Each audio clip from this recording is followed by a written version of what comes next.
delighted to welcome you to the presentation of the 2021 IARSLCE Awards. My name is Luke Terra. I'm on the board of the association and co-chair with Tania the Awards and Recognitions Committee.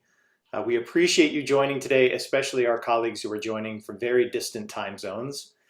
A few quick housekeeping items. First, if you would, please keep yourself muted. We do have muting powers, which we will use if we need to, but help us with that if you would. You may want to select speaker view to spotlight the recipients. Tania and I are going to do our best to spotlight them as we go. Please feel free to use closed captioning if that would be helpful. We've enabled that. And also please feel free to take advantage of the chat to congratulate our winners. Given the time, we won't have time for an open Q&A. We have prepared a few questions that we will be engaging the recipients on in the second half of the program, but please do feel free to reach out to them individually using the chat. And again, thanks so much for being here. We are so excited to welcome you to today's event. My name is Tania Mitchell, and I am with Luke, co-chair of the Awards and Recognitions Committees for the association. We first want to begin by thanking all of the nominators who lifted up the important contributions in our field from around the world. We thank you so much for identifying your colleagues and bringing them to us and giving us this opportunity to share their work and scholarship. We also want to thank all of the members of the association who served as reviewers for the awards, and we thank you so much for your time and your expertise. We are going to spend our time first in celebration of really honoring and recognizing the work of these fantastic scholars and the contributions that they've brought to us. You can see the list of our award recipients in the order in which we are going to share their presentations with you. We'll read a brief citation, and then each recipient will get an opportunity to share their appreciation and a little bit about their work. And then in the second half of our program, we'll shift to a quick panel discussion that we think will engage some really thoughtful questions about the connections between these great scholars' works. So we're very excited that we have the opportunity to recognize Dr. Éilish Burke, Dr. Melissa Quan, Dr. Rachael Shah, Dr. Katherine Kim, Dr. Marianne LeGreco, Dr. Clare Cannon, and Dr. Jean Strait.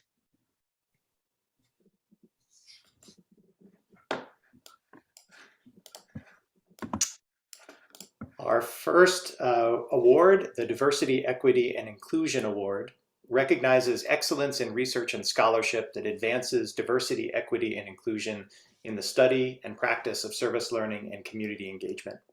The purpose of the award is to recognize research that focuses specifically on the needs and experiences of diverse stakeholders in SLCE, practices that promote equity for marginalized or underserved communities, and strategies that make SLCE projects and the field as a whole more inclusive of diverse communities and perspectives.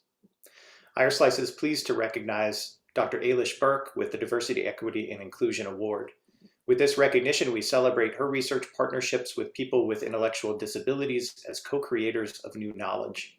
Dr. Burke's research and program development has improved access and opportunities for adults with intellectual disabilities to be empowered in their healthcare choices.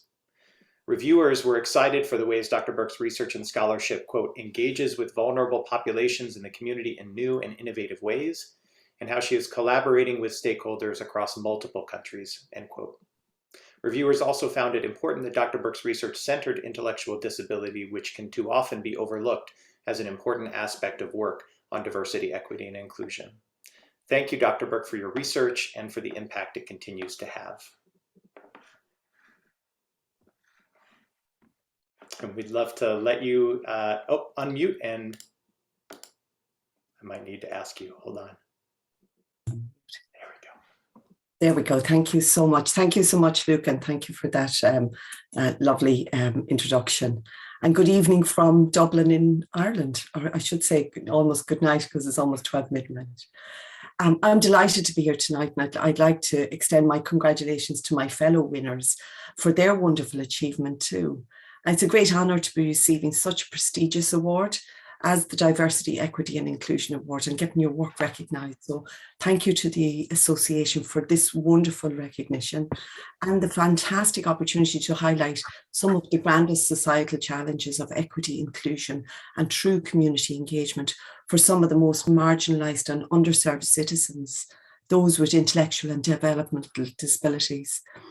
This is the field where my research is positioned. And it's stories like, I had a 40-year-old man tell me that he wanted to go to the doctor himself and not to have his mother with him. I had someone else tell me that they'd like to be spoken with and not be spoken over when they're at their health appointment. And these were the stories that resonated with me. And they're the stories that drive me to address the inequity for individuals with intellectual disability through my research. However, I do believe that to tackle issues such as these in a meaningful and equitable way, you truly have to engage the stakeholders. And they're people with the life experience of intellectual disability. People with ID, they face great challenges. They experience shorter lifespan.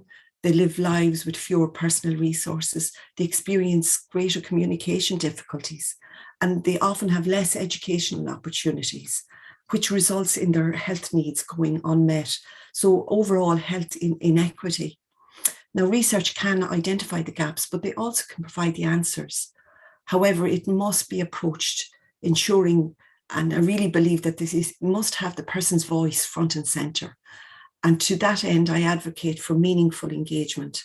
And when I say meaningful engagement, I mean including the stakeholders across the full research process, in the creation of the ideas, in the reviewing of the protocols, in contributing to the content, being the co-creators and the collaborators.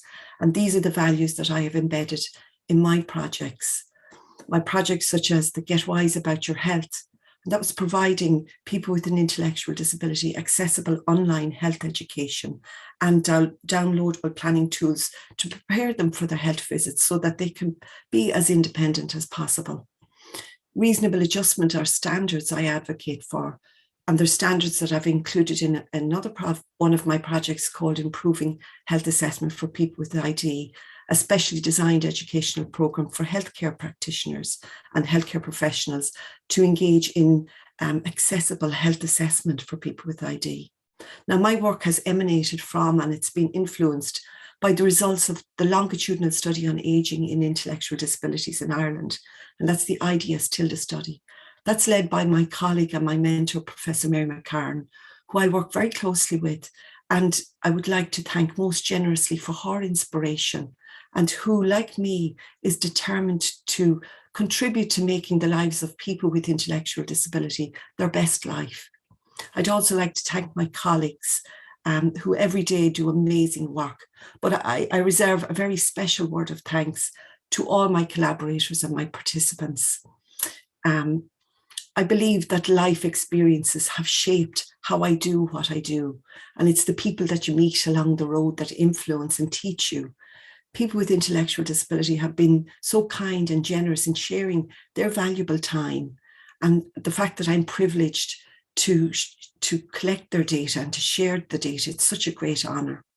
And it's an honour for me to collect this award tonight, and it's an opportunity. They don't come along too often. So I'd like to take this opportunity to say thank you to my wonderful family, especially Eamon and my son, who have supported and helped me so much.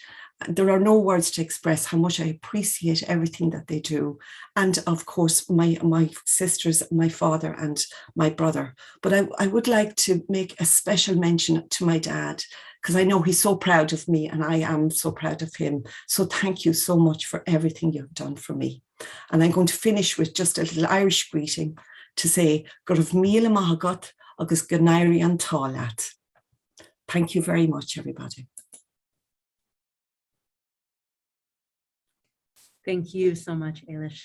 We're really honored to have you here and to celebrate your work. Our next award is the Dissertation Award. And the Dissertation Award acknowledges and celebrates a dissertation that advances research on service learning and community engagement through rigorous and innovative inquiry and has the potential for impact on the study and/or practice of service learning and community engagement, including the communities, cultures, and systems within which it is undertaken. The recipient of the 2021 Dissertation Award is Dr. Melissa Quan, who received her doctorate in higher education from the University of Massachusetts, Boston.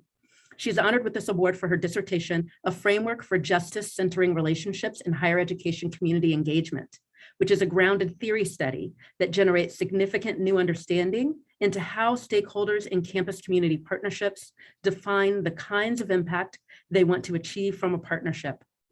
It is scholarship that not only includes voices of community, but centers power and knowledge in the community, leading to a framework for more equitable and just relationship between the campus and the community.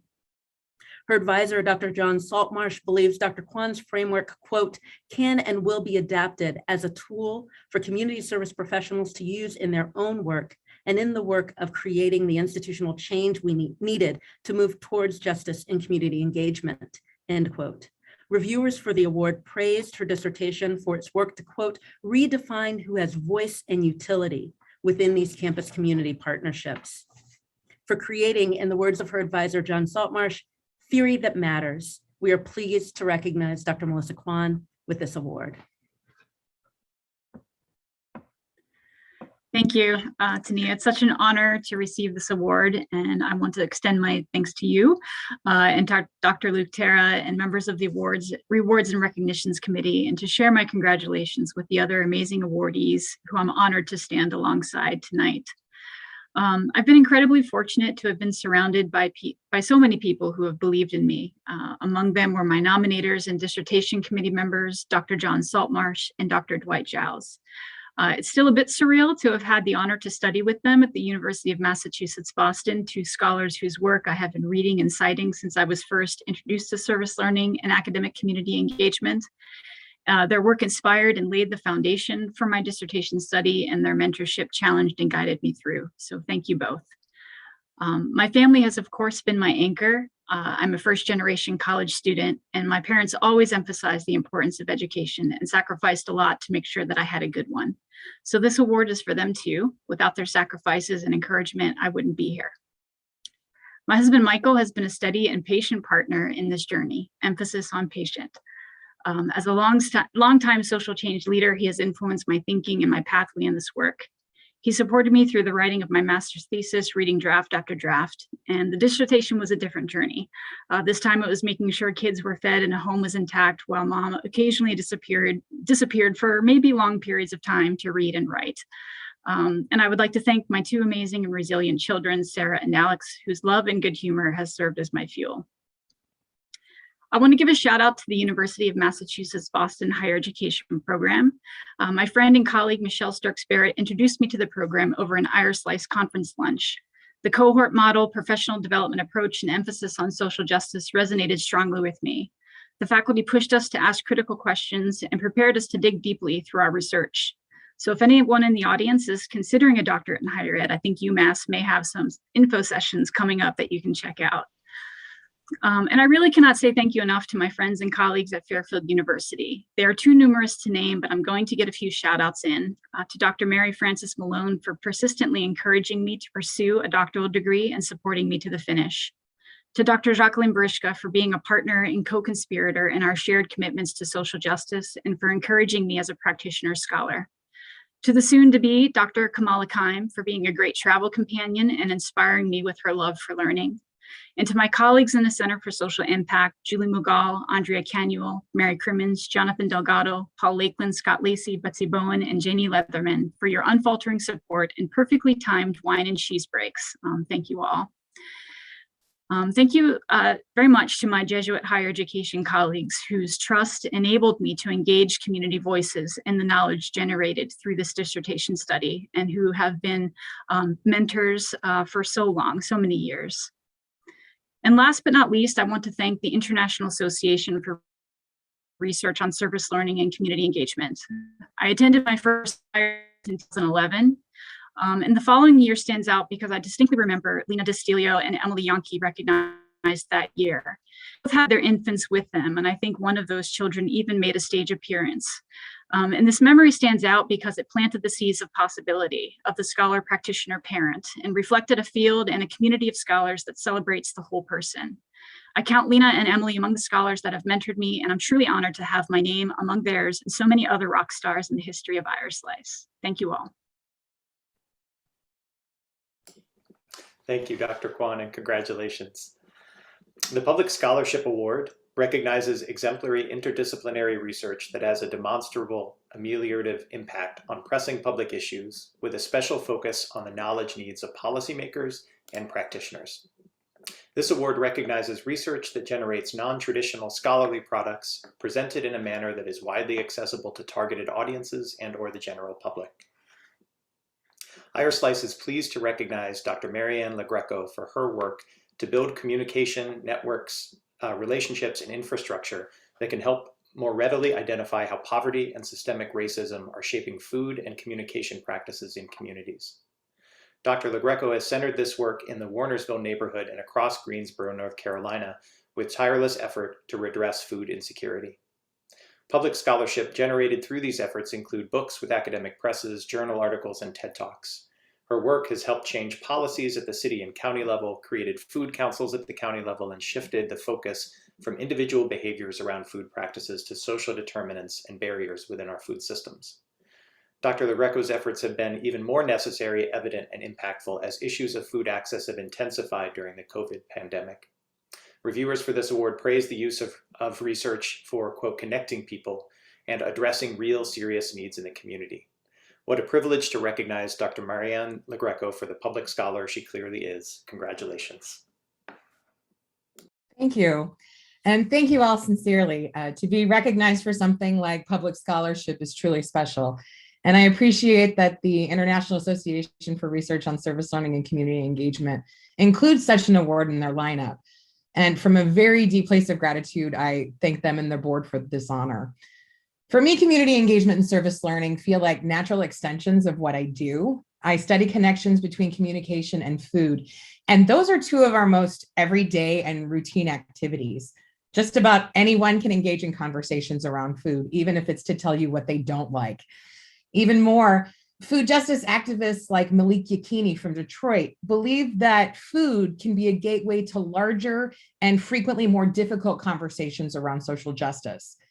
So community engagement and service learning have always served as ways for me to bring in voices that sometimes don't get heard in these conversations, and as a way to get my students connected to larger social issues that mean something to them.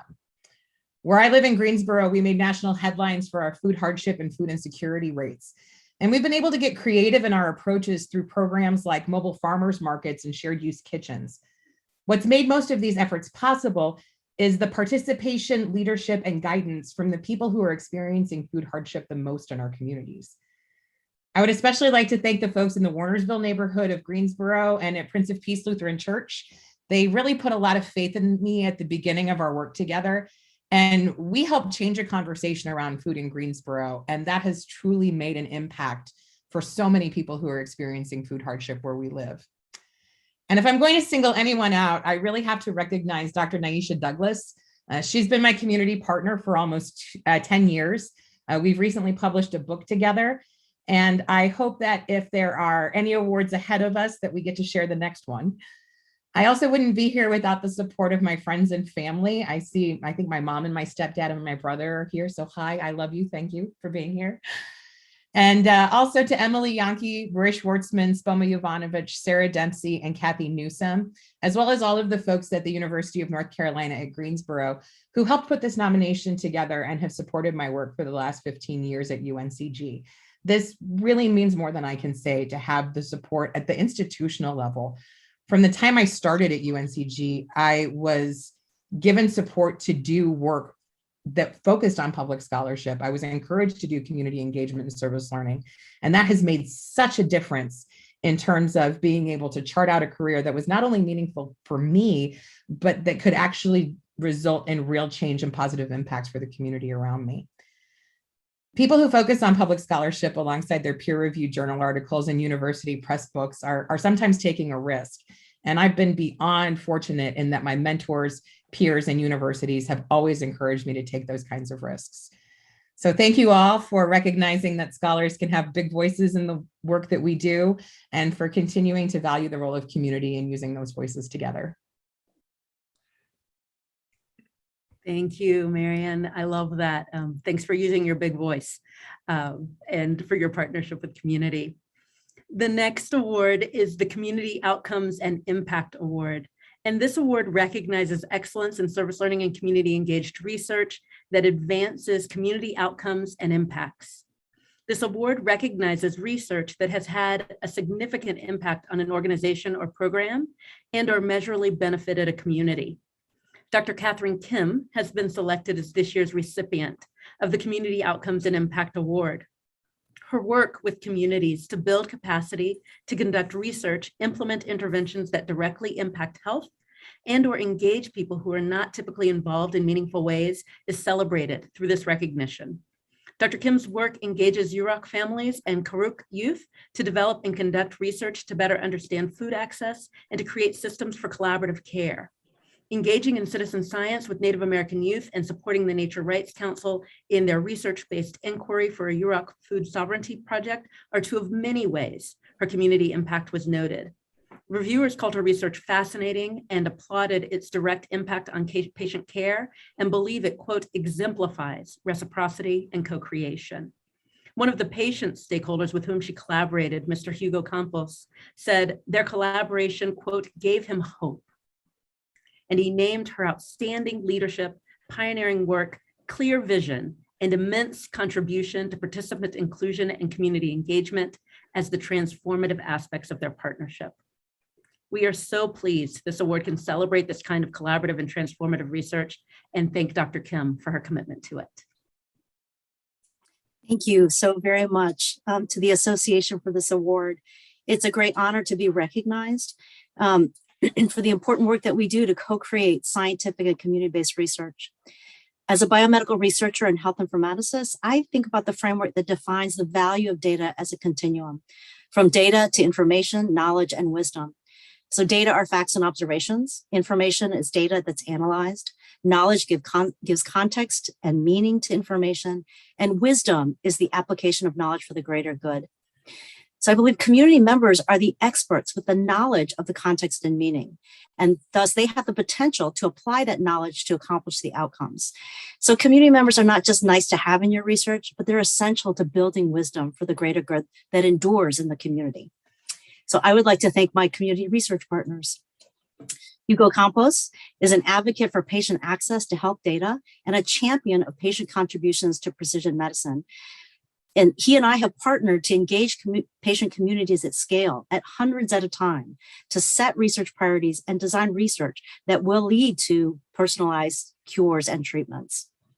I also would like to thank Sammy Jensaw of the Yurok tribe and Amber Shelton, who are visionary co-founders of Nature Rights Council. They're increasing capacity by adapting data-based evaluation methods to their community's needs so that they can address tribal food sovereignty. And I'm pleased to be able to provide some of that technical assistance.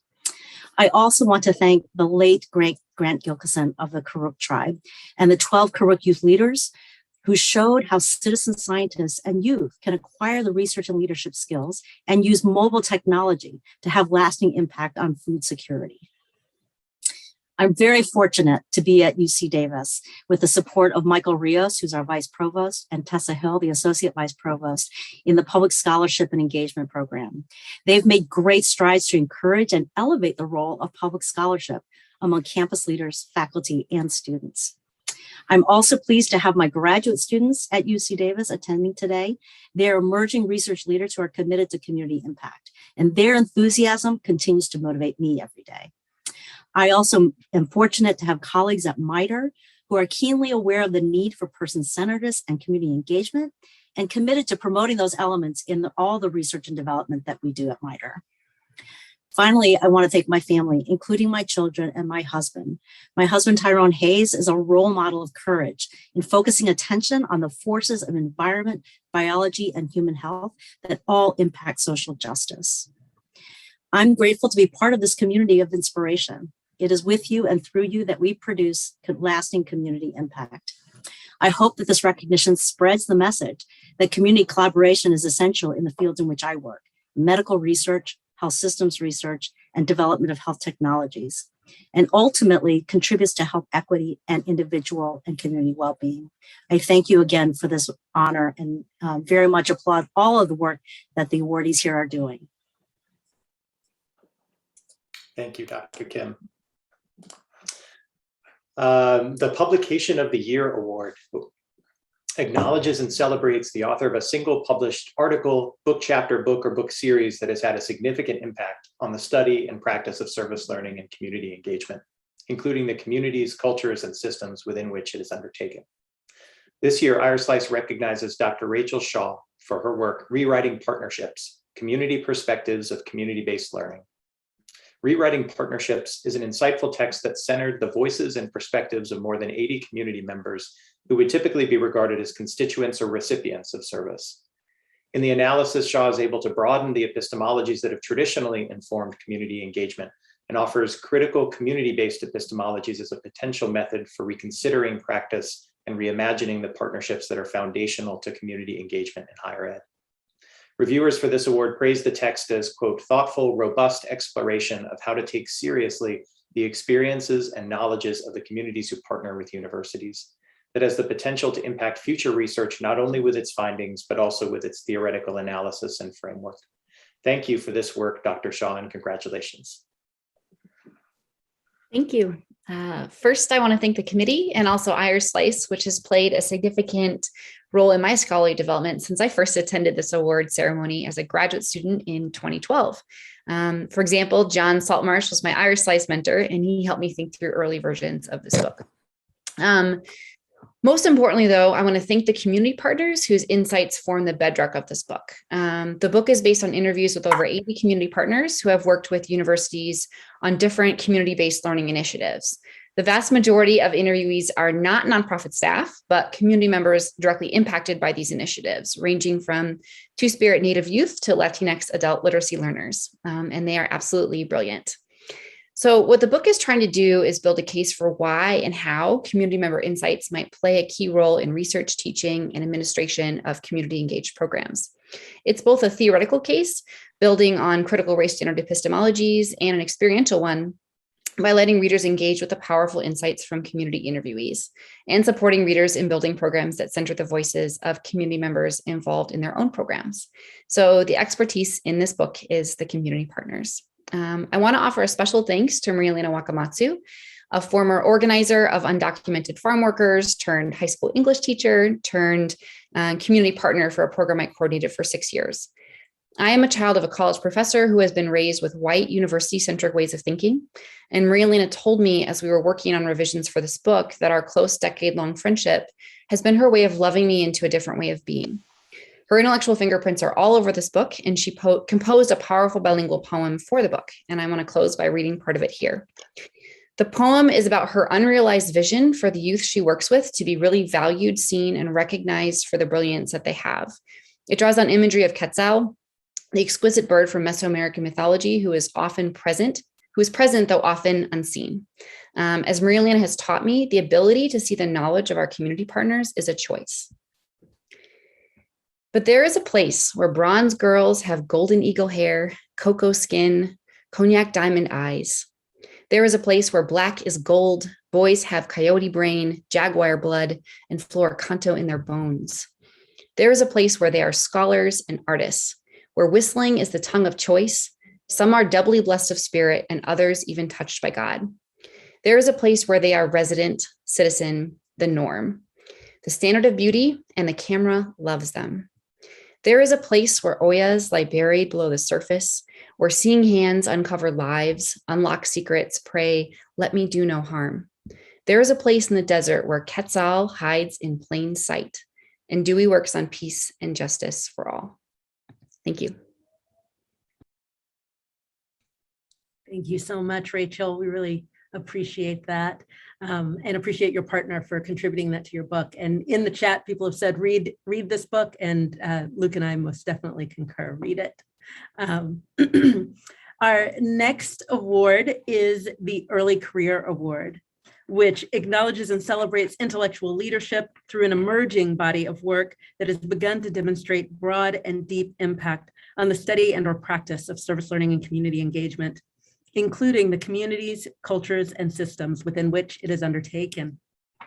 IARSLCE is pleased to recognize Dr. Clare Cannon with the 2021 Early Career Award. Dr. Cannon is an exceptional scholar with research expertise in environmental justice, health disparities, gender inequality, and intimate partner violence. The use of community-based participatory action research facilitate collaborations that not only advance our knowledge of environmental justice threats and solutions, but also impart new skills to students, engender new areas of research advocacy for faculty, and produce new partners for community organizations. Reviewers for the award noted that Dr. Cannon, quote, has already established a strong and significant publication record, notable awards and funding as an early career scholar, and is on a very clear trajectory for impact in their field. And her record points to, quote, a public intellectual who is willing to communicate and dialogue on issues of interest, some of which are disruptive in a way that is useful in a community engagement space. Congratulations, Dr. Cannon. We're excited to see what more emerges during your career.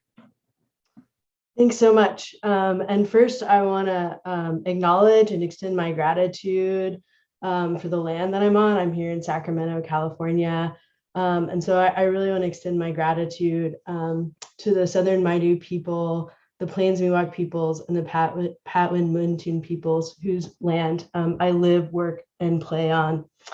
I also want to thank all of the other honorees and the committee for your fantastic work that is inspiring and pushes us to think about existential and pressing social problems in new ways. Like many of you, there are way too many people to thank, but I'm going to do my best to just name a few and know that my gratitude is ever flowing. So I'd like to thank the communities and community partners that have allowed me to work with them, that have trusted me with their stories and their lives to build, impactful collaborative partnerships. In particular, Maricela and Miguel, who I've worked with now for 4 years, collecting environmental exposure data, biological data, and their stories about impacts related to environmental justice and social vulnerability. I wouldn't be here today without my mentors, Dr. Laura McKinney, Fred Butel, and Kevin Gotham, doctors all, who believed in me even when I didn't believe in myself. I'd also like to thank the nominators, specifically the UC Davis Office of Public Scholarship and Engagement, who support this work across the university, across many different fields, and we're very lucky here at Davis to have them. So in particular, Tessa Hill, who I've had the honor of working with, and Michael Rios, who I've known for a few years now and inspires me in multiple ways. I'd like to thank the association and the committee and everyone, particularly during these trying times, that put time and effort and energy into making this event happen. Your work matters, and we appreciate you. I'd also like to thank my family and friends, particularly my mom and dad, my brothers, John and Bryant, my sister, Chelsea. I would not be here anywhere without them, their love and support throughout our many, many years together. And finally, I'd like to thank my incredible wife, Abby, who puts up with me every day and makes it so that I can, live and write and think and commute to communities to work with them to try to alleviate the pressing problems that they face. Our 2 cats, you maybe saw a couple of them, they're around. Hopefully they won't kick me out of the Zoom meeting. Our dog, our 5 chickens, all of whom I call home. And finally, I would like to just talk a little bit about what this work means and what it has meant to me.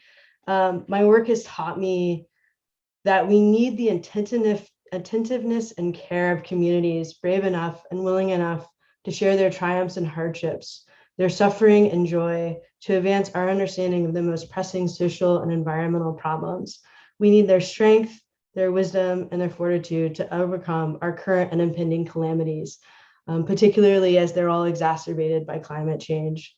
We must put at the heart of our work a commitment to fight social and environmental injustice, our way of life, our values, and what we hold most dear depends upon it.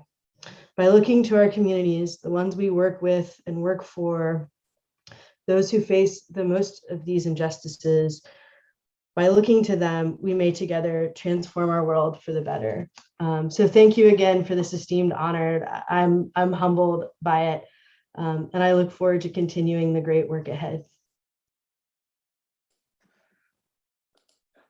Thank you, Dr. Cannon. Our final award, the Distinguished Career Award, acknowledges and celebrates intellectual leadership through a body of work that has broad and deep impact on the study and practice of service learning and community engagement, including the communities, cultures, and systems within which it is undertaken. IARSLCE is pleased to recognize Dr. Jean Strait with the Distinguished Career Award for her more than 30 years of work in education and community engagement. One of her nominators, Dr. Rob Schumer, said of Dr. Strait, quote, "She is known throughout the US and the world as a shining light of wisdom for research, collaborative field building, and innovation in education." And Dr. Barbara Holland praised Dr. Strait for work that is at the forefront of the new practices higher ed must adapt to in order to help all students learn equitably and effectively as citizens who respect all peoples and who seek to build equity in their communities. One of the first scholars to introduce e-service learning, Dr. Strait's innovative thinking about equity, access, and community engagement in the online learning space has been transformative, impactful, and prescient. Her numerous books, articles, presentations, and consultations have shaped how community engagement can be delivered via digital learning and have been significant for so many who were required to rethink community engaged learning during the shifts demanded by the COVID pandemic.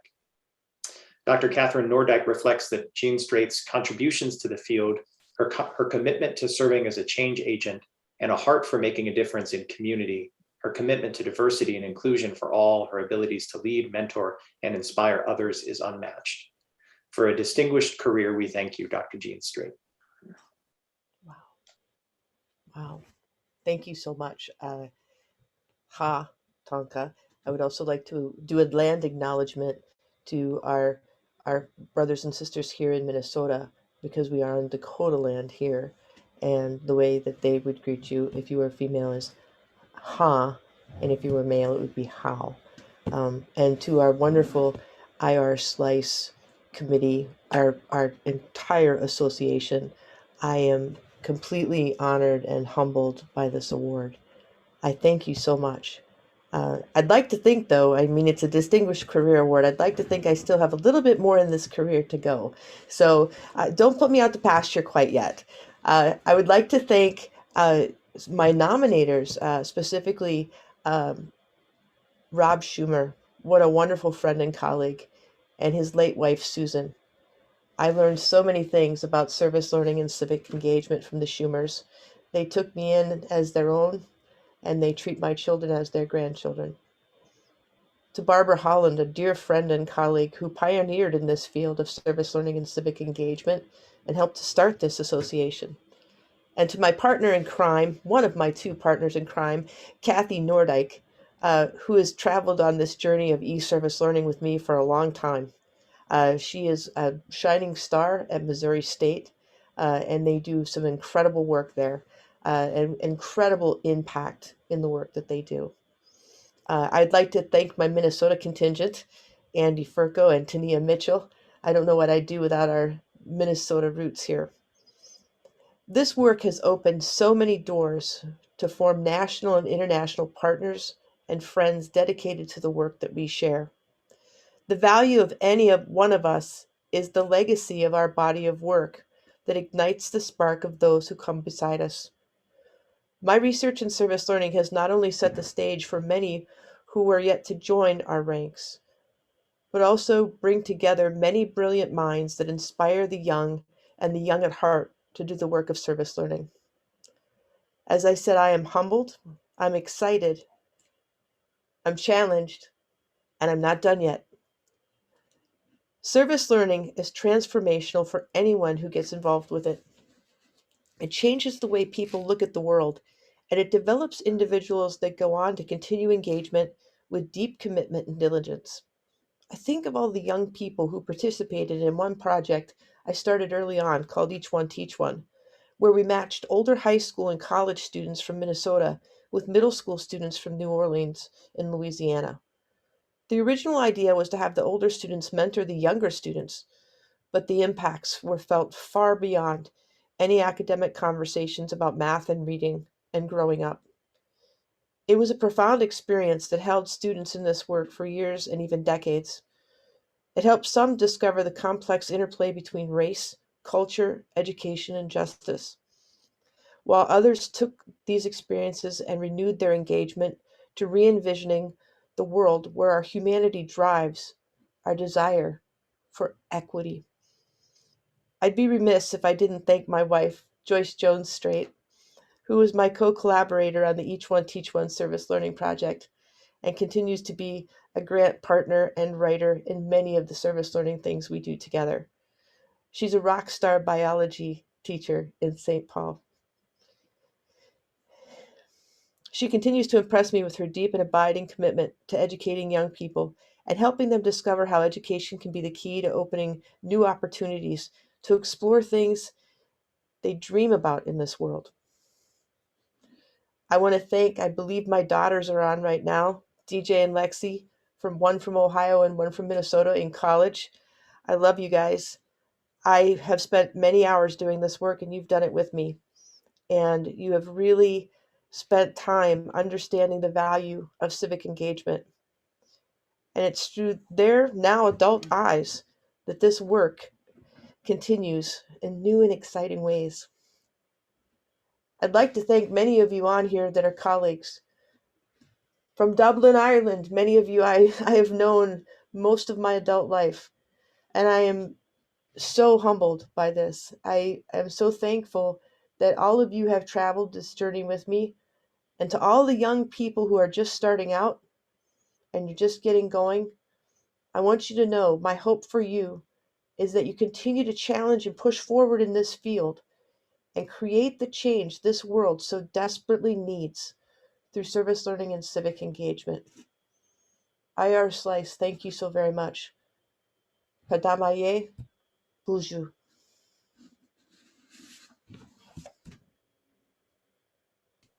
Thank you so much, Jean.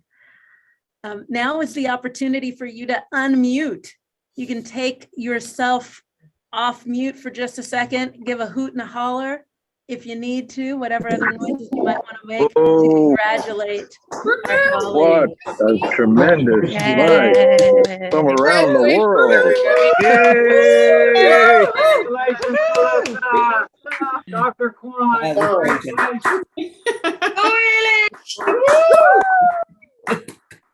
You are all amazing. We're so, so excited to have this opportunity to celebrate you.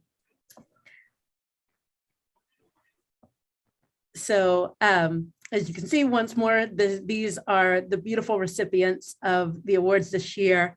I'd like to share with you what each of you will be receiving in the mail shortly. Sorry, I didn't make it before today's celebration.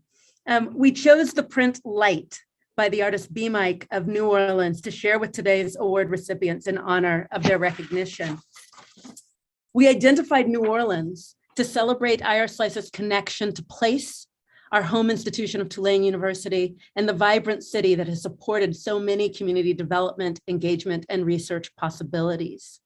We gravitated towards B. Mike because of his commitment to community, both as a public artist, but also as a community educator, and to support his efforts through the nonprofit Eternal Seeds to preserve New Orleans Black history and culture, and to provide young and emerging artists with the tools they need to become the revolutionary leaders and shapers of a more just, equitable, and artful world. We chose the print Light symbolically to represent the ways the scholarship of these award recipients shines bright and reveals important lessons, challenges, and possibilities to further advance our work as community engagement scholars and practitioners striving for more just futures. We hope this print will offer you additional inspiration to guide your work moving forward. Thank you, and congratulations again to all of you. We're going to transition now to a panel discussion. We have a couple of questions that we have organized for our lovely panel, and Luke is going to take the first question. if your screens are changing, it's because I'm spotlighting all of our award recipients. So just hang with us as we continue to bring everyone into the conversation. Go ahead, Luke. Before we dive in, just want to appreciate again all of you for those really inspiring remarks. That I'm struck by how few opportunities we have to come together and hear not only about the work that we do, but the impact that it has on us, the folks who help to get us where we are and continue to sustain us. And I just appreciate all of that, from, you know, cats and dogs in the background to, for the folks who are here, I've seen kids kind of coming through people's screens and just all of that. We have too few of those opportunities. And one of the nice upsides of having to connect remotely like this is that I know many of you, your families have been able to join, friends and colleagues who wouldn't have made it to the IARSLCE conference are able to join, and just love that we can widen our circle to include all of those who are a part of your journey. So thank you to all of you again. We wanted to try to just lead with just a couple questions and then really open it up to whoever would like to chime in as we reflected on some of the through lines that were really interesting connections among the whole group this year. So one common thread in all of your scholarship across this group is attention to the voices and experiences of people often overlooked or unnamed in community engaged scholarship. Can any of you just share a bit about why that has been important to you and a lesson that you've taken from your partnerships with folks in these different communities? I don't mind starting, Luke. You have the time zone preference, so you should be able to start while it's still a reasonable hour. Okay. Like my work is with people with intellectual disability. And like a lot of the times people would say, like, why should we do something different for people with intellectual disability? For people with intellectual disability, for all too long, they have been omitted from the research story. They haven't been asked, and they've almost been dismissed because, oh, it'd be too difficult to include them. It's too challenging.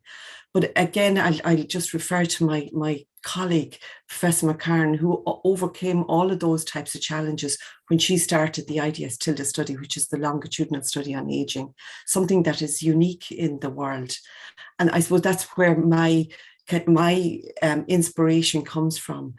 And because you'd wonder, like, how can we develop policies and how can we develop strategies if we don't ask the people whom the policies will affect?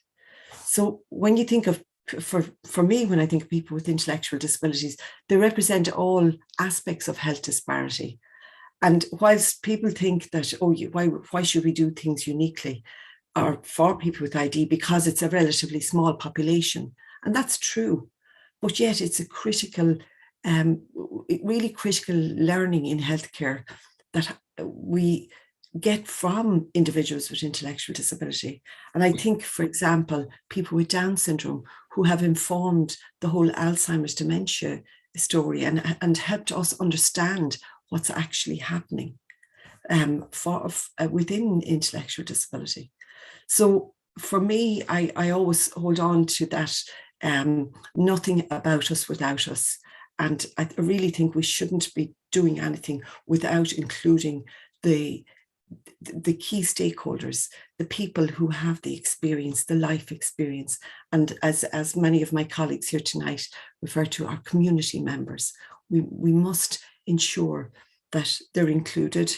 And I think that's why I find it really, really important, because we need to provide opportunities for individuals, because people with intellectual disabilities are just amazing given the opportunity. I would love to add to that, you know, as scientists, we look at the evidence, we look at the data, and we look at the evidence, and we say, well, we know that this is now fact, right? This is truth. But we actually have so much evidence that the things that we research in biomedical research, in clinical trials, the gold standard, right, in generating evidence for medical treatment, don't hold true when you get into the real world, when you get into the communities and, you know, practitioners in the field. We don't keep those findings, they just don't hold true in real life. We have so much evidence of technological innovations that were developed by highly resourced tech companies, by highly resourced academic health centers in urban areas. And when you go to underserved communities, they just don't work. So the evidence tells us that we have to work with the community, because if everything we create doesn't work there, then we haven't actually delivered a best practice. So I think we have to follow the evidence that it is only by working with the community will you generate something that works for the community. Well said, Catherine. I'm going to pop in right off of your lead there. I agree with you completely. And you know, it's about social justice. And social justice has to be dealing with equity. It has to deal with things that people need. And part of what we do with this work, I do think there's a difference between what we started early on with service learning and what people are working with now. Tania, you coined it in 2008 with critical service learning, because that's what it's about. We need to understand each other. We need to communicate. We need to have relational trust. And internet is now becoming something that should be a human right for everyone. Everybody should be able to have access. If you don't have access in this day and age, that is not okay. That is putting you at a disadvantage. And we need to do what we can to help our communities so that everybody can be connected. Éilish, just as you said about people with disabilities, in terms of thinking about what they might need, I mean, there are so many that we have to think about in terms of how we treat the young, the old, people with, people without. You know, I spent the day down at my school at Anishinaabe. I work at Anishinaabe. It's an elementary school in Minneapolis. And I have to tell you that there's such a high need. You know, my mother-in-law is making masks as part of her service. I mean, we're all doing service, right? And one of the little boys came up to me and said, "Do you think she could make me mittens too?" And I'm like, "We'll figure that out. We'll get you some gloves." But there's no reason in this country where we have so much access to so many incredible things that we aren't doing more to help one another. We have a lot of hatred and a lot of anger going on in this world right now. And we have the ability right now, with the work that we're doing, to change that. And we need to. We have to.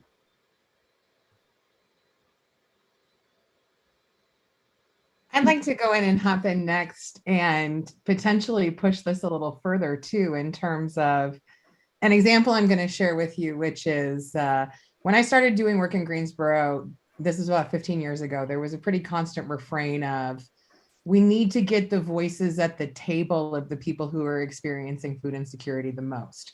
And that was the refrain, is that we need to get their voices at the table.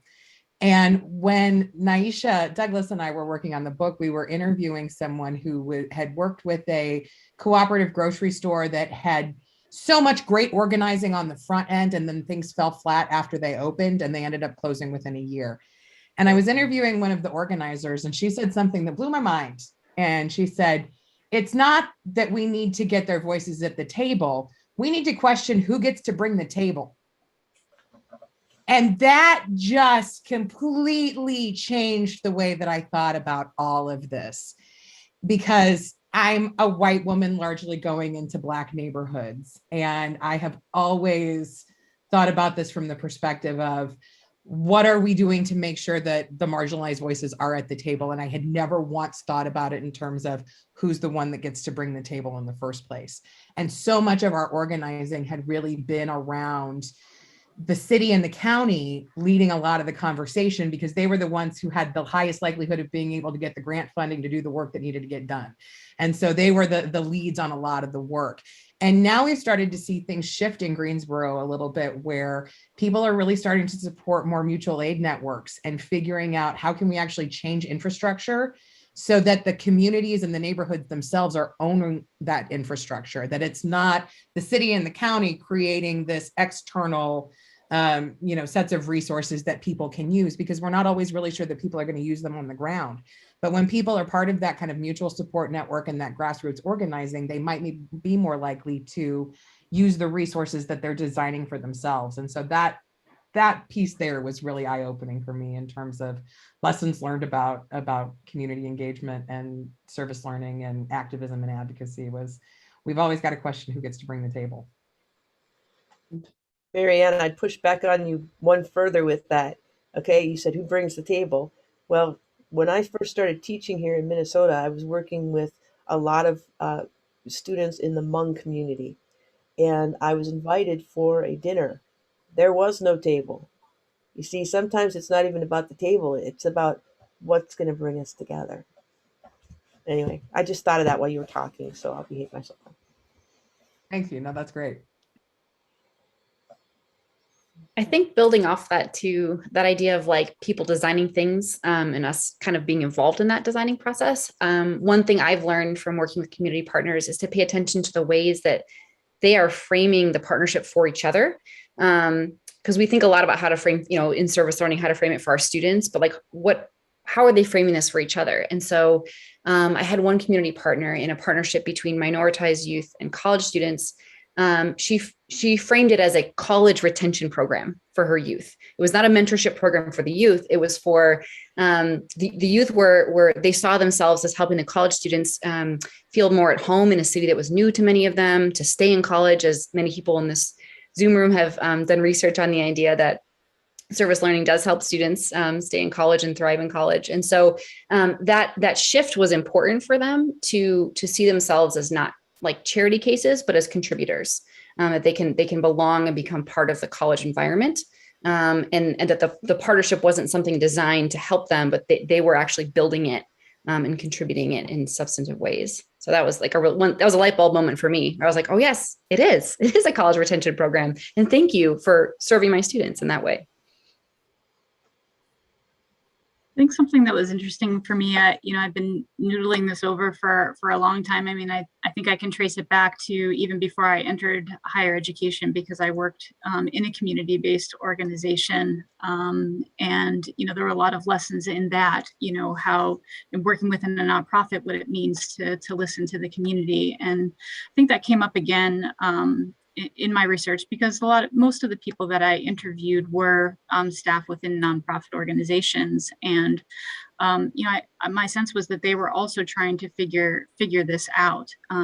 How to better listen to the communities that they're working for and with. And so I think it's another way of thinking about how we can work with community organizations around this kind of shared challenge and shared question, and the impacts could have a ripple effect. I know when I was even just floating the idea of my dissertation topic, I just saw, kind of light bulbs going off, that this is a challenge within philanthropy. This is a challenge within the nonprofit system. This is a challenge within, the humanitarian crisis and disaster response system. How can we better the importance of engaging and listening to community voice? And I think I can just maybe round us out a little bit, because I think part of what I'm hearing is that we're learning similar things from the diverse communities that we work with. And part of that is flipping the script, that when we go into a place, we might have our field of vision based on our research or our training or our teaching, and just the ways that it explodes and shatters in all of these different directions, to think about what is important, like what are the most pressing needs, and then how do we solve those, and how do we kind of bring together both the resources to bear from the university, but also from linking communities together to one another, and what they can do. And that's certainly one of the lessons that I've learned, is that whatever I think I'm going to go down and do or try to do, whatever I thought my agenda was, it usually goes out the window in the first hour or two that I'm doing field work or I'm with my community partners, because I came in thinking, oh, we need to do X, Y, and Z. And they're telling me, no, we need to do A, B, C. And so that kind of flexibility and openness to being wrong, to maybe only seeing the tail of the elephant, so to speak, is something that I've really learned, and I've tried to take with me and teach my students, that it's not really about us knowing what we're supposed to be doing, but it's really about listening to these voices, centering these voices, making connections with these communities, so that we can begin to try to learn from and address a lot of these. They're there to teach us, and that's a gift that I've been incredibly grateful for.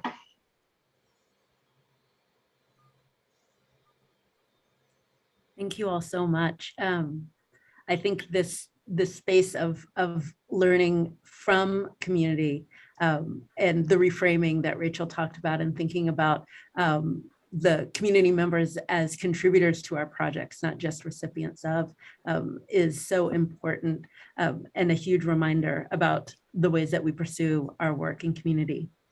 And so for our second question, I wanted to ask, your scholarship collectively is really a reminder and a challenge to the field to prioritize social justice and community engaged work. So what does social justice mean in the context of your scholarship? And what work should we do as a field to further advance social justice?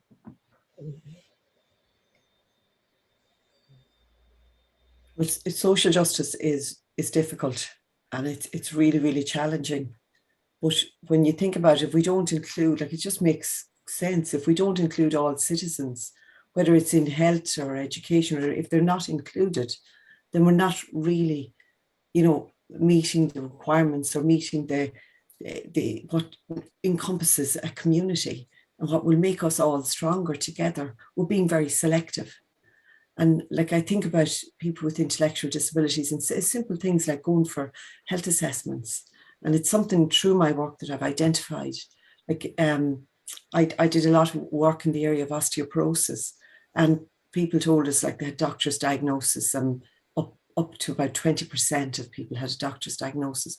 When I went out there with a machine that we could just get somebody to pop their foot in, it was a very simple assessment.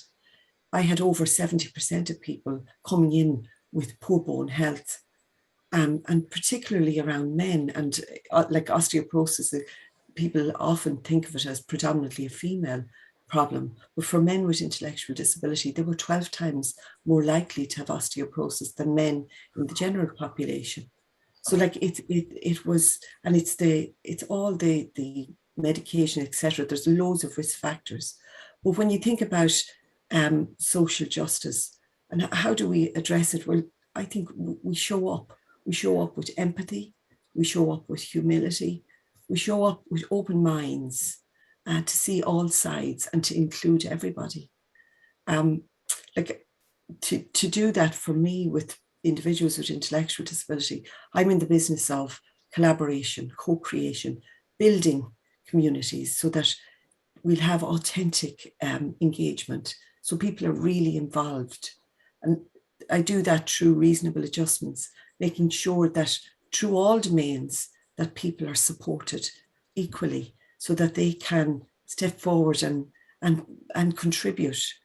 So what we want to do is we really want to make a difference. And I can feel from all my colleagues here tonight, but the only way we can do that is to choose not to live in a narrow space, to think broadly and inspire others to do so. Wow, very eloquent. I want to make sure I get this quote right. Cornel West said that love is what social justice looks like in public. And wow, I remember the first time I heard him say that, I thought, that's it. All of us come to this work as adults, right?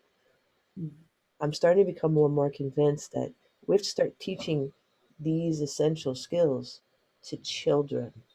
And that's what I'm working with right now. I'm working with, I call them my itty bitties, but my 2nd through 5th graders right now, teaching them the skills and how do we work with this, and even some of the soft skills in terms of like, what is empathy and what are some of these things that we work with and why do we do what we do and what is it, what does social justice actually mean? And, does it mean different things for different people, or are there themes that go throughout cultures and communities around the world? Is it for rich or poor? Is it for different colors? Is it for abled and disabled? Is it for genders, no genders? Who's it for? It's for all of us. And we all become better people as a result of the work that gets done. Because when we can help our children and we can help each other, that's what this is supposed to be about. I love that you talked about with that quote about the public, like what it is in public, not what it is in private. It's not about individuals, right? It's the public, it's the structure, the society, the processes, the infrastructure. And when I think of, in my field, we often talk about those that are underserved by the healthcare system, underrepresented in biomedical research, underrepresented in decision-making and decision-making authority and autonomy, and at risk for disproportionate poor outcomes.